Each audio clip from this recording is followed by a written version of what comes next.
अस्सलाम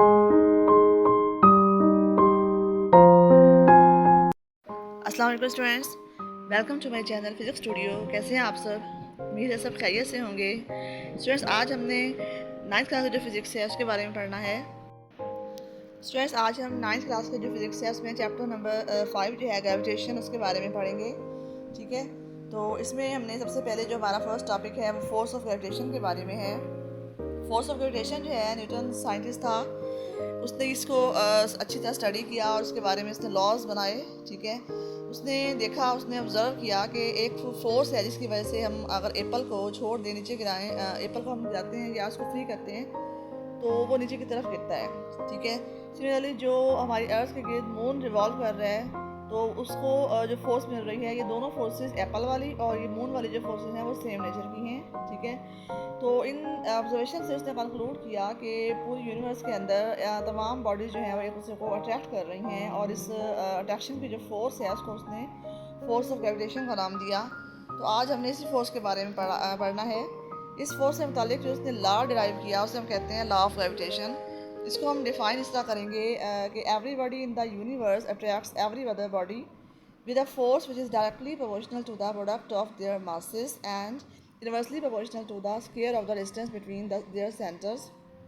ठीक है, इसका मतलब ये है कि पूरे यूनिवर्स के अंदर जितनी भी बॉडीज़ हैं, तमाम बॉडीज़ एक दूसरे को अट्रैक्ट करती हैं और ऐसी फोर्स के साथ अट्रैक्ट करती हैं। वो जो फोर्स है वो उन बॉडीज़ की मासेस के प्रोडक्ट के डायरेक्टली प्रोपोर्शनल है। यानी उन मासेस को, उन बॉडीज़ की मासेस को हम आपस में मल्टीप्लाई करें तो जो उसका आंसर आ रहा है उसके साथ वो फोर्स जो है डायरेक्टली प्रोपोर्शनल है।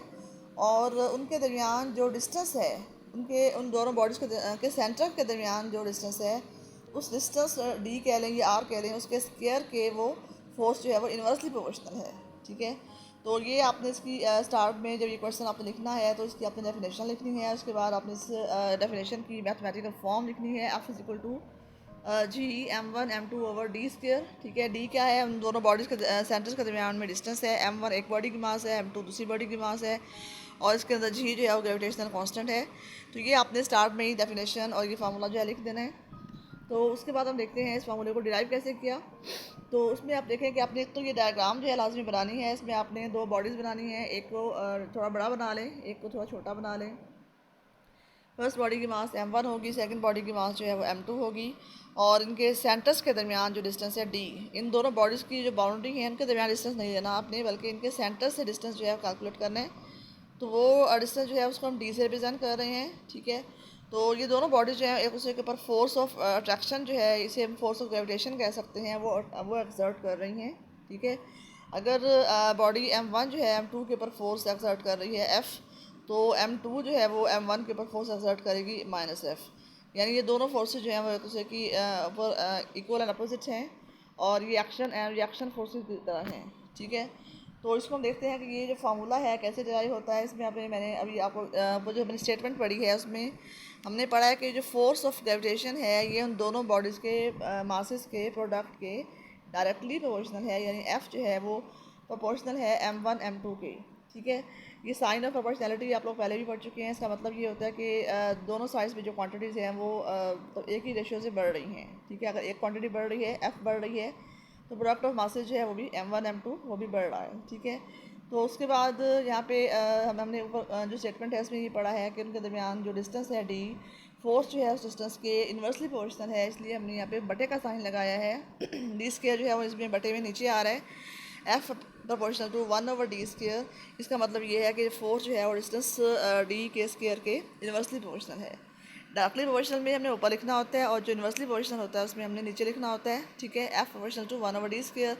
अब हम इन दोनों इक्वेशंस को कंबाइन करेंगे तो हमारे पास जो इक्वेशन बनेगी वो है F proportional to M1 M2 over D square. ठीक है, अभी तक हमारे पास यहाँ पे साइन ऑफ प्रोपोर्शनैलिटी जो है वो आ रहा है। अब हम इस साइन को ख़त्म करके यहाँ पे हम कोई सा भी कांस्टेंट जो है वो हम लगाते हैं। तो हमारे पास यहाँ पे जो कांस्टेंट है वो हम कैपिटल G यूज़ कर रहे हैं। तो G क्या है? प्रोपोर्शनैलिटी कांस्टेंट है और इसे हम ये यूनिवर्सल कांस्टेंट है ग्रेविटेशन का। ठीक है, इसे हम कहते हैं ग्रेविटेशनल कांस्टेंट। ठीक है, कैपिटल G।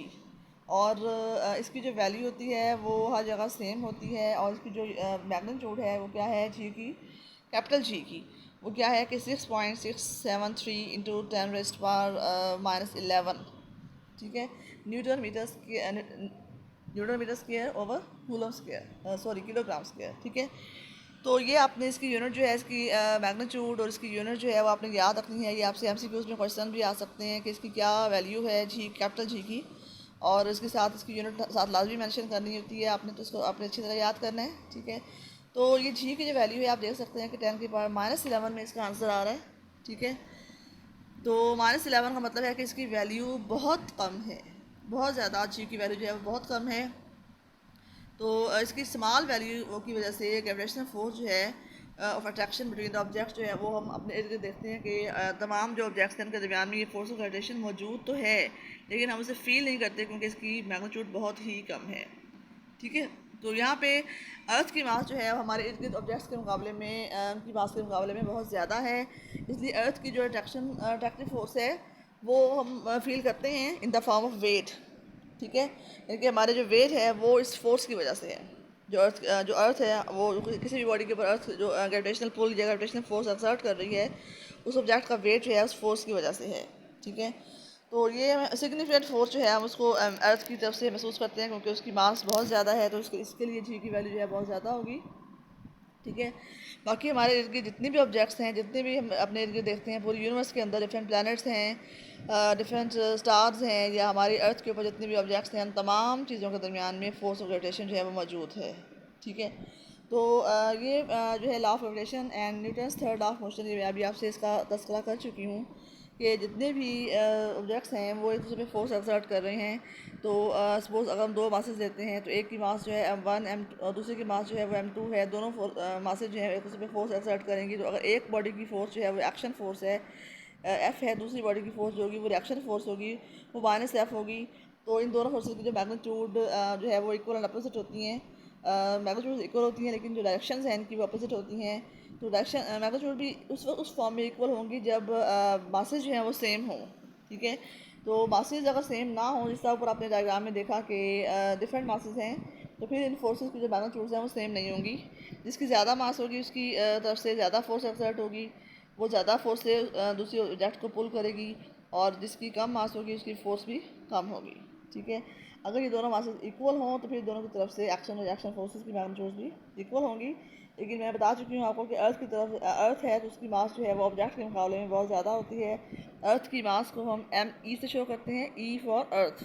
ठीक है, तो जो ऑब्जेक्ट है उसकी मास को हम सिंपल m से शो करेंगे। तो इनके दरमियान जो डिस्टेंस है वो अर्थ के सेंटर से लेकर उस ऑब्जेक्ट के सेंटर तक होगा। इसको हम स्मॉल r से शो कर सकते हैं, स्मॉल d से भी शो कर सकते हैं। ठीक है, वो हम पे डिपेंड करता है। तो अर्थ जो है किसी भी ऑब्जेक्ट को जब पुल करती है ग्रेविटेशनल फोर्स के ज़रिए, तो ये उसके वेट की फॉर्म में अपेयर होती है। ठीक है, वेट जो है किसी भी ऑब्जेक्ट का W=mg। ठीक है, तो ये जो है W क्या चीज़ है, अर्थ की तरफ से ग्रेविटेशनल पुल है, ये वेट है उसका। ठीक है, तो ये जो है आप लोगों ने पढ़ा हुआ है पीछे कि F=m में भी होता है और W=mg भी होता है। तो एक्चुअली W क्या है, ये ग्रेविटेशनल फोर्स है जो उसका वेट पास कर रही है। ठीक है, तो इसमें law of rotation and third law of motion के बारे में हम पढ़ चुके हैं। तो उम्मीद है आपको अच्छी तरह क्लियर हो गया होगा कि किस तरीके से कोई भी ऑब्जेक्ट जो है दूसरे ऑब्जेक्ट को पुल करता है विद अ फोर्स, और वो फोर्स जो है F that is equal to capital G m1 m2 over r square कह लें या d स्क्वायर कह लें। ठीक है, तो ये पे डिपेंड करता है कि हम यहाँ पे r यूज़ कर रहे हैं कि d यूज़ कर रहे हैं, दोनों केसेस में ये सही होगा। ठीक है, अब इसमें ये देखें कि हमने यहाँ पे एग्जांपल 5.1 देखनी है। इसमें 2 लेड स्फेयर्स हैं। लेड क्या एक तरह से एलिमेंट है। ठीक है, तो इसमें लेड स्फेयर्स हैं ऑफ ईच मास 1000 किलोग्राम। ये 1000 किलोग्राम के दोनों मासेस हैं, दोनों की मासेस जो हैं वो सेम हैं। Are kept with their centres 1 metre apart. उनके सेंटर्स के दरमियान जो डिस्टेंस है वो 1 मीटर अपार्ट, 1 मीटर के फासले पर है। ठीक है, यहाँ पे हम लिखेंगे m1 1000 किलोग्राम, m2 भी 1000 किलोग्राम, और जो डिस्टेंस दी है वो 1 मीटर होगा। ठीक है, और हमने फार्मूला इसमें यूज़ करना है, find the gravitational force with which they attract each other. तो ग्रेविटेशनल फोर्स जो है वो हमने फाइंड करनी है इसमें F=gm1 m2 over d square. तो यहाँ पे हम तमाम वैल्यूज़ पुट करेंगे। कैपिटल G की value 6.673 10⁻11 newton metre square over kilogram square, और m1 की वैल्यू 1000 किलोग्राम, m2 की वैल्यू भी 1000 किलोग्राम, और d स्क्वायर जो है उसकी वैल्यू आपने 1 मीटर स्क्वायर पुट करनी है, और इनको आपने सिंपल सॉल्व करना है। स्टूडेंट्स आपने अक्सर स्टूडेंट जो है वो कैलकुलेशन करते वक्त जो 10 की पार्ट्स होती हैं उनको कैलकुलेटर्स पे लिखते हैं, उनको सॉल्व करते हैं, तो इस तरह वो उसको सही तरीके से सॉल्व नहीं कर पाते, उनसे मिस्टेक्स हो जाती हैं। तो स्टूडेंट्स आप ऐसा किया करें कि जो नंबर्स होते हैं जिनको मल्टीप्लाई करना होता है उनको आप बेशक कैलकुलेटर पे सॉल्व कर लिया करें, लेकिन जो 10 की पावर्स होती हैं उनको आप वैसे ही प्लस माइनस करके सॉल्व कर लिया करें। जैसे हमारे पास यहाँ पे 10 की पावर -11 है, ठीक है, जी की वैल्यू में, और जो 1000 मल्टीप्लाई 1000 है इनको आप सॉल्व करेंगे तो ये 10 की पावर 6 बनेगा। तो 10 की पावर -11 और 10 की पावर 6 इनको आप सॉल्व करेंगे तो इनकी पावर जो है आपस में ऐड होती हैं, तो -11 + 6 का आंसर -5 आएगा। तो आप नीचे आंसर में 10 की पावर -5 लिखेंगे, ठीक है, और 6.6 से हम 3 जो है ऐसे सेम आएगा।